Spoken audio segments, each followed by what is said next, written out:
Alrighty guys, I'm gonna give you the fastest tutorial on how to set up your vacuum cleaner, including connecting it to your Amazon Alexa. So the first step is you set up your docking station, which we kind of have hidden under there. It's going to make its way all the way in there. Now we can start the app setup. Recharging. First of all, download the Smart Life app. They might recommend a different app. Not recommended, because they were asking for all sorts of permissions and location permissions, and that was a little weird. They don't need to know where I live.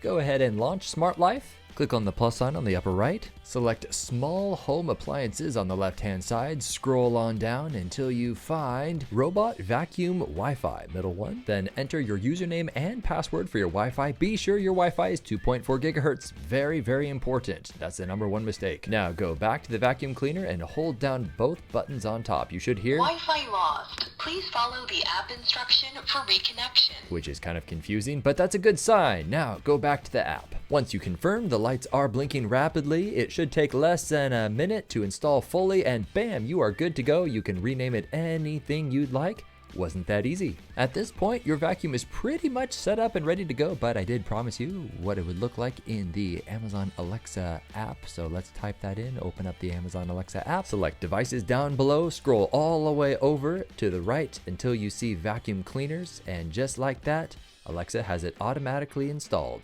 And whatever you named your vacuum, you should be able to go over to your Amazon Alexa and say, "Computer, start Red Lightning." And drum roll, moment of truth. Hey, and there we go. The fastest video tutorial to get your robotic vacuum up and running. My name is Beau. I hope this helps, guys.